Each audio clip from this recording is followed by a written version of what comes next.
पछतावा। करण मंदिर में बैठ कुछ सोच रहा है। तभी एक व्यक्ति आता है। उसके हुलिये को देखकर कह सकते हैं वो एक मुसलमान है। वो मंदिर में आकर पूजा करता है। उसे देखते ही एक सवाल दिमाग पर दस्तक देता है। एक मुस्लिम मंदिर में कैसे? वही एक सवाल करण को उसकी सोच से बाहर निकालता है।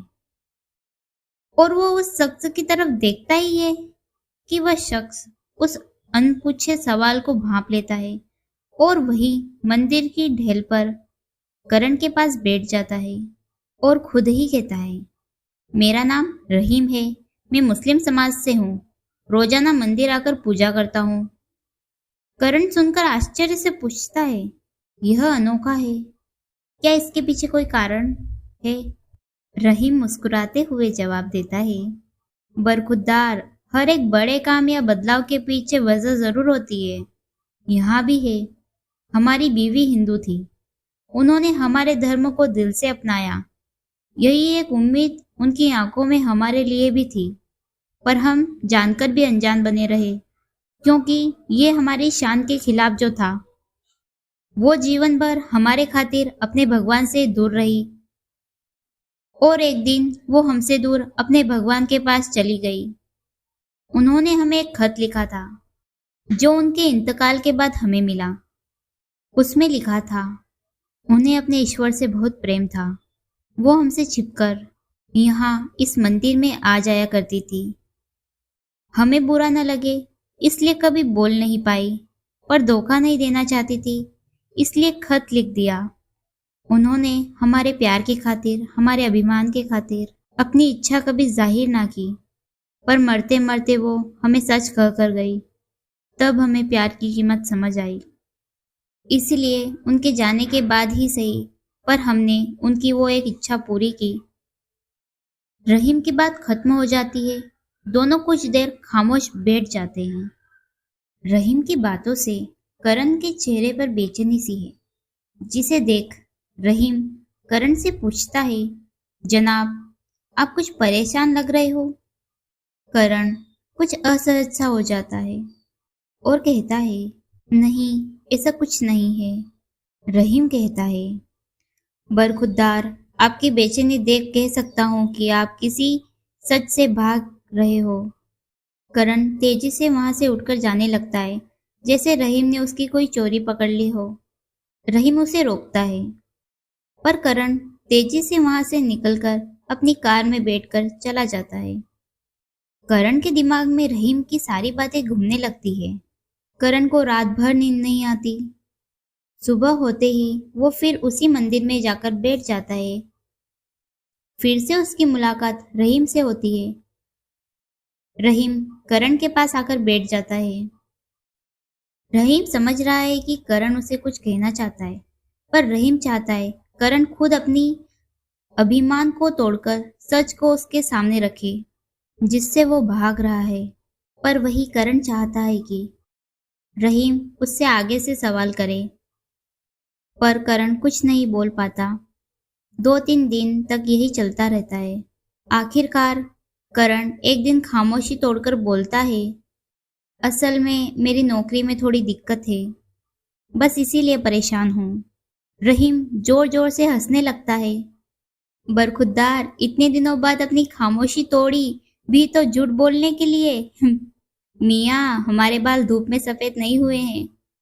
आपका चेहरा साफ कह रहा है, आप खुद से खफा हैं। खुद की गलती मानने की हिम्मत नहीं है आप में। आप इस पुरुष समाज के वही पुरुष हैं जो अपनी मन रूपी अकड़ में इतने जकड़ गए हैं कि सच को स्वीकार नहीं कर पाते। रहीम करण को उसके ही असली रूप से पहचान करवाता है। करण के दिल पर एक बोझ है जिसे वो खुद से भी खुलकर नहीं कह पाया, और आज वो अपने जीवन के उस एक पहलू को रहीम के सामने रखता है और कहता है, मैं एक मॉडर्न लड़की से शादी करना चाहता था, पर मेरे माता पिता ने मेरी शादी गांव की लड़की गौरी से करवा दी। मैं उससे ठीक से बात तक नहीं करता था। वो मेरे परिवार के साथ ऐसे घुल मिल गई थी जैसे वर्षों से उनके साथ ही रह रही हो। मुझे ये भी पसंद नहीं आ रहा था। फिर भी वो मेरी हर ज़रूरत को बिना मेरे कहे पूरा कर देती थी। मैं तरक्की पर तरक्की कर रहा था। मुझे अपने आप पर बहुत अभिमान था। एक दिन नशे में धुत आकर मैंने गौरी के साथ बदसलूकी की। मैंने कहा, तुम मेरी जिंदगी की सबसे बड़ी गलती हो। शर्म आती है मुझे जब तुम्हें पत्नी कहना पड़ता है। मैं बोलता ही गया। गौरी के लिए ये सब नया नहीं था, पर मेरे माता पिता के लिए ये एक कड़वे घूंट के समान था। बिना मुझसे बात किए वे गौरी को अपने साथ ले गए। मैंने ऐसे बिहेव किया जैसे मुझे काले पानी की सजा से मुक्ति मिल गई हो। जाते वक्त गौरी ने मेरी मेज पर एक डायरी रख दी जिसमें मेरी सारी जरूरत की लिस्ट थी। देख के मुझे गुस्सा आ गया। क्या समझती है वो खुद को? मैं क्या उस पर डिपेंड करता हूँ? फिर मैंने सोचा, मैं क्यों चिढ़ रहा हूँ? वो तो थी ही गंवार, अब चली गई। मैं आजाद हूँ, ऐसा सोचकर मैं ऑफिस चला गया। ऑफिस में लंच ब्रेक में जैसे ही मैंने टिफिन खोला, मैंने उस महक को मिस किया जो रोजाना मेरे थके चेहरे पर मुस्कुराहट बिखेर देती थी।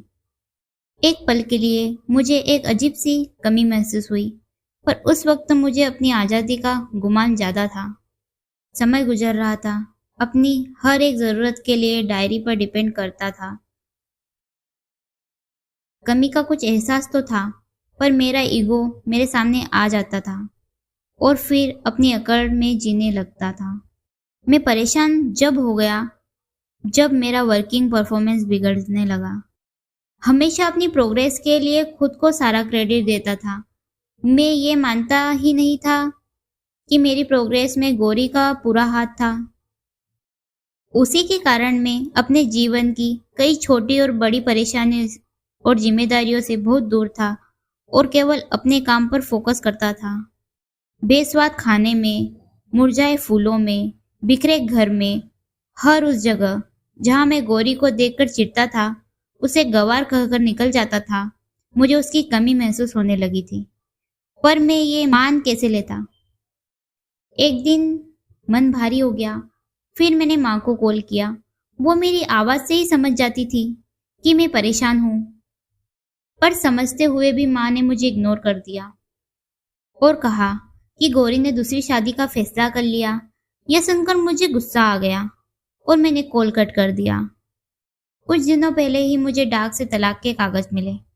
पता नहीं क्यों मैं खुश नहीं हूँ। मैं चाहता तो यही था कि गौरी मेरी जिंदगी से दूर हो जाए, पर आज मैं बेचैन हूँ। रहीम थोड़ी देर रुककर कहता है, अब तुम क्या सोच रहे हो? करण कहता है, गौरी मुझसे बहुत प्यार करती थी, फिर वो कैसे दूसरी शादी के लिए सोच सकती है? रहीम कहता है, वाह मियाँ, क्या अभी भी वो आपसे पूछेगी कि आगे बढ़ूं या नहीं? आज जब आपको उसकी अहमियत पता चल गई है, तब भी उससे सच कहते ही झिझक रहे हो। सब कुछ सामने है, पर फिर भी माफी मांगने से खुद को छोटा महसूस कर रहे हो। मियाँ, समझ लो, अगर अब भी अपने ईगो में रहे तो फिर मौका नहीं मिलेगा। दोस्तों, आदमी का यह ईगो ही उसे जिंदगी से हरा देता है। करण सब जानता है, पर उसके अहम के कारण वो गौरी से बात नहीं कर पाता। शायद उसे डर है कि इस बार गौरी उसे ना कर दे। रहीम करण को झंझोड़ कर कहता है, जब मैं रहीम होकर मरी हुई बीवी के खातिर मंदिर जा सकता हूँ, तो क्या तुम एक सच स्वीकार नहीं कर सकते? करण को रहीम की बात दिल पर लग जाती है।